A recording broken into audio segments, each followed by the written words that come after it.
Welcome friends. अगला topic आता है हमारा इम्पॉर्टेंस ऑफ ऑर्गेनाइजिंग, जिसमें पहला पॉइंट आता है benefits of specialisation, repetition of work, gain experience and hence increase specialisation. जैसा कि हमने डिस्कस किया, ऑर्गेनाइजिंग के अंदर हम क्या करते हैं, डिपार्टमेंट्स बना देते हैं। अब एक एग्जांपल लेते हैं, जैसे परचेज डिपार्टमेंट है, उसका काम क्या है, माल को परचेज करना। तो क्या आपको लगता नहीं है कि उसमें स्पेशलाइजेशन आ जाएगा? जब रोज एक आदमी एक ही काम को बार बार कर रहा है, कई महीनों से, कई हफ्तों से, कई सालों से उसी काम को कर रहा है, तो क्या स्पेशलाइजेशन नहीं आएगा? आएगा ना। तो ये सबसे बड़ा फायदा है ऑर्गेनाइजेशन का, ऑर्गेनाइजिंग का सबसे बड़ा फायदा यही है कि उसके अंदर स्पेशलाइजेशन आता है, क्योंकि एक पर्सन जिसको हमने डेडिकेट किया, एक मैनेजर बनाया एक डिपार्टमेंट का, वो बार बार एक ही काम कर रहा है, तो रिपीटेशन ऑफ वर्क से एक्सपीरियंस भी आता है और स्पेशलाइजेशन भी आता है। दूसरा फायदा क्या होता है, clarity in working relationship. It removes overlapping in transfer of information and instructions. I repeat, removes overlapping in transfer of information and instructions. देखो, सबसे बड़ा फायदा हमने जब आपने जब ऑर्गेनाइजिंग के स्टेप्स किए, तो आपने देखा जो डुप्लीकेशन है वो हम अवॉइड कर देते हैं, ख़त्म कर देते हैं। तो डेफिनेटली, और उसमें एक स्टेप था एस्टैब्लिशिंग रिपोर्टिंग रिलेशनशिप, यानी कौन किसको रिपोर्ट करेगा। तो क्या आपको नहीं लगता ये जब दो स्टेप्स होंगे तो वर्किंग रिलेशनशिप में क्लैरिटी आ जाएगी? हर एक को पता होगा कौन किसको रिस्पॉन्सिबल है, कौन किसको अकाउंटेबल है, कौन किसको आंसर करेगा, कौन किससे पूछेगा, कौन किसको बताएगा। जब ये सारी चीजें होंगी तो ओवरलैपिंग खत्म होगी ना, डुप्लीकेशन नहीं होगा, एक ही काम बार बार नहीं होगा। तो it removes overlapping in transfer of information and instruction, यानी कि इंफॉर्मेशन और इंस्ट्रक्शन बिल्कुल क्रिस्टल क्लियर होती है that who is suppose to do what, किससे क्या उम्मीद की जाती है कि वो क्या करेगा। अगली इंपॉर्टेंस आती है ऑर्गेनाइजिंग की, optimum utilisation of resources, proper usage of all material, financial and human resources.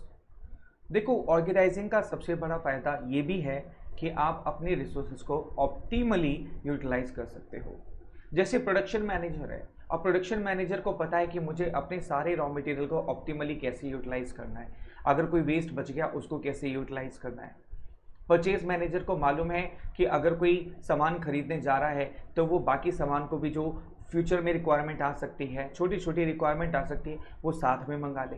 उससे क्या होगा, पैसा बचेगा, ऑप्टिमम यूटिलाइजेशन ऑफ रिसोर्सेज होगा, समय भी बचेगा, पैसा भी बचेगा और सामान भी अच्छा आएगा। तो आप ऑर्गेनाइजिंग करके अपने सारे रिसोर्सेज को ऑप्टिमली यूटिलाइज कर सकते हो। हमने एक एग्जांपल शादी का भी लिया था, घर का, कि घर में शादी है, उसको ऑर्गेनाइज करना है। तो वहाँ पर भी आपको, जब आपने लिस्ट बनाई कि आप 100 लोगों को बुला रहे हैं, 200 लोगों को बुला रहे हैं, तो आप बाकी अरेंजमेंट भी उसी की अकॉर्डिंग करेंगे। तो आप क्या करेंगे, optimum utilisation of all the resources, whether material, whether financial और human resources. Acceptance to changing environment, जैसा कि चैप्टर 3 में मैंने आपके साथ डिस्कस किया था, बिजनेस एनवायरनमेंट वो हमेशा बदलता रहता है, राइट। जब बिजनेस एनवायरनमेंट बार बार बदलता रहता है तो ऑब्वियसली आपको भी बदलना पड़ेगा, अपने बिजनेस के काम करने के तरीके को बदलना पड़ेगा, जिम्मेदारियों में बदलाव आएगा, लोगों की पोजीशन भी चेंज होगी, ठीक है। तो it adjust managerial levels to accept the changing positions. इससे जितने भी मैनेजर्स हैं उनको अपनी जिम्मेदारियों को एक्सेप्ट करने में आसानी होती है, ठीक है। तो it accept to the changing environment, यानी कि जब आप सारे ऑर्गेनाइजिंग के अंदर जिम्मेदारियां बांट देते हो, जो बदलाव आया उसके हिसाब से आपने जिम्मेदारियां बांट दी कि कौन क्या करेगा, तो इस तरीके से आप मैनेजरियल लेवल्स को भी चेंज कर सकते हो, उनको एडजस्ट कर सकते हो, उनको नई जिम्मेदारी को एक्सेप्ट करने में हेल्प करा सकते हो ड्यू टू दिस ऑर्गेनाइजिंग। देखिए, जितना ज़्यादा स्कोप बड़ा होगा उतनी ही ज़्यादा आपको ऑर्गेनाइजिंग भी करनी पड़ेगी। अगर आप 50 लोगों का फंक्शन कर रहे हैं तो 50 लोगों के हिसाब से आपको अपना स्कोप बढ़ाना पड़ेगा, उसके हिसाब से आपको अपनी जिम्मेदारियां पूरी करनी पड़ेंगी, यानी फंक्शन ऑर्गेनाइज करना पड़ेगा। लेकिन अगर यही फंक्शन आप 500 लोगों का कर रहे हैं तो आपका जो काम करने का स्कोप है वो दायरा बढ़ जाएगा।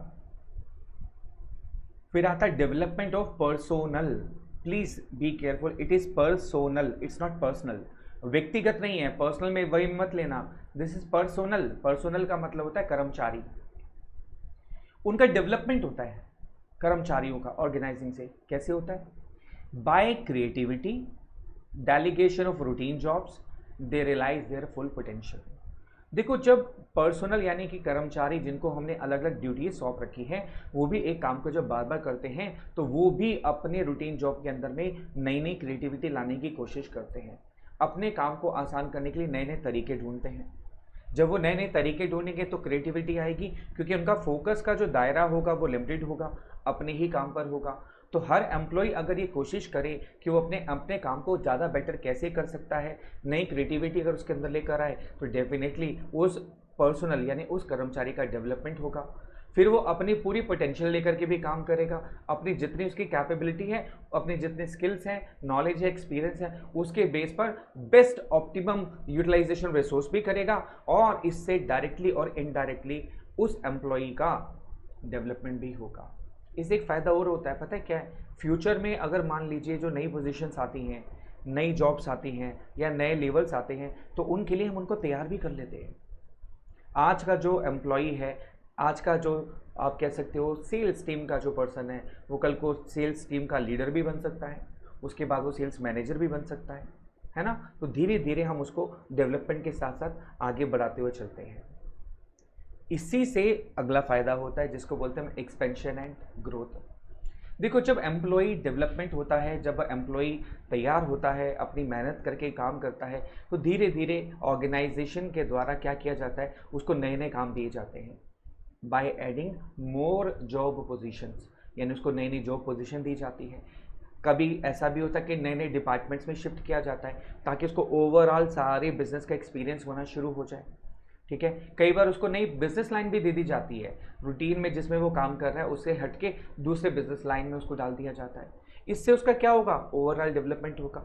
जब उसका ओवरऑल डेवलपमेंट होगा तो हमारे बिजनेस का भी स्कोप बढ़ेगा, क्योंकि जब आपके पास ऐसी टीम तैयार हो जाएगी जो नई नई जिम्मेदारियों को संभाल सकती है, तो डेफिनेटली आपका एक्सपेंशन तो होगा ही होगा, आपका बिजनेस भी ग्रो करेगा।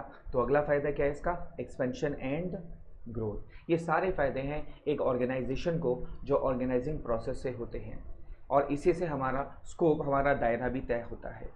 बेटा, फिर मैं आपको हर वीडियो में रिक्वेस्ट करता हूँ, कृपया करके इन नोट्स को, ये की वर्ड्स हैं, ये की नोट्स हैं, इसको ज़रूर अपने रजिस्टर में लिख लीजिए। बेटा, आप जो नोट्स बना रहे हैं उसमें डेफिनेटली इसको लिखिए, थोड़ा समय लगेगा लेकिन लिखना बहुत ज़रूरी है। आप ये मत सोचिए सिर्फ सुन सुनकर याद हो जाएगा, एक बार सुनना, ठीक है? अगर आप एक बार लिखते हो तो वो 10 बार सुनने के बराबर है। आई रिपीट, अगर आप एक बार लिखते हो वो 10 बार सुनने के बराबर है, तो प्लीज़ इसको लिख लीजिएगा। अब बात करते हैं इसको लर्न करने की टेक्निक, आ स्कोप। जी हाँ, स्कोप बढ़ाना, आ स्कोप, ASCOPE, ये इसकी इंपॉर्टेंस ऑफ ऑर्गेनाइजिंग है। एक्सेप्टेंस टू चेंज, यानी कि जो बदलाव आता है उसको एक्सेप्ट करना काफ़ी आसान हो जाता है एम्प्लॉयज़ के लिए because of organising steps and process. वो अगला फायदा था स्पेशलाइजेशन बेनिफिट्स, यानी कि बार बार रिपीटेशन काम करते हैं तो स्पेशलाइजेशन आता है। क्लैरिटी इन वर्किंग रिलेशनशिप, क्योंकि हम यहाँ पर रिपोर्टिंग रिलेशनशिप क्लियर करते हैं, इसलिए वर्किंग रिलेशनशिप में बिल्कुल क्लैरिटी आ जाती है, कौन किसको रिपोर्ट करेगा, कौन किससे पूछेगा, कौन किसको बताएगा। ऑप्टिमम यूटिलाइजेशन ऑफ रिसोर्सेज, चाहे वो कोई भी रिसोर्स हो, चाहे वो ह्यूमन रिसोर्स है, चाहे वो फाइनेंशियल रिसोर्स है, चाहे वो मटेरियल रिसोर्स है, आप उसको ऑप्टिमली यूटिलाइज कर सकते हो। पर्सनल डेवलपमेंट, यानी कि कर्मचारियों का डेवलपमेंट होता है जब वो अपनी पूरी एनर्जी लगाते हैं, क्रिएटिविटी लगाते हैं, स्किल्स लगाते हैं, तो कहीं ना कहीं पर्सनल का डेवलपमेंट होता है, और इसी से हमारा नेक्स्ट फायदा होता है जिसको बोलते हैं एक्सपेंशन एंड ग्रोथ। कोई भी ऑर्गेनाइजेशन तभी एक्सपेंड कर सकती है, तभी ग्रोथ कर सकती है जब उसके एम्प्लॉई डेवलप होंगे, उसके एम्प्लॉई ग्रोथ करेंगे। तो ये हो गया आ स्कोप, यानी कि हमारी ऑर्गेनाइजिंग का जो इम्पोर्टेंस है वो उसके स्कोप पर निर्धारित होती है, उस पर डिपेंड करती है। I hope it's very easy way to learn a scope, please note down this also. और आपसे एक रिक्वेस्ट हो रहा है कि बार बार इन एक्रोनिम्स को, जो शॉर्टकट्स मैं आपको बता रहा हूँ, उसको रिकॉल करते रहिए, रिकॉल करते रहिए, रिकॉल करते रहिए, और एक दिन ऐसा भी आएगा आप फटाफट जल्दी जल्दी सारी चीज़ें सुना पाएंगे। Take care, all the best.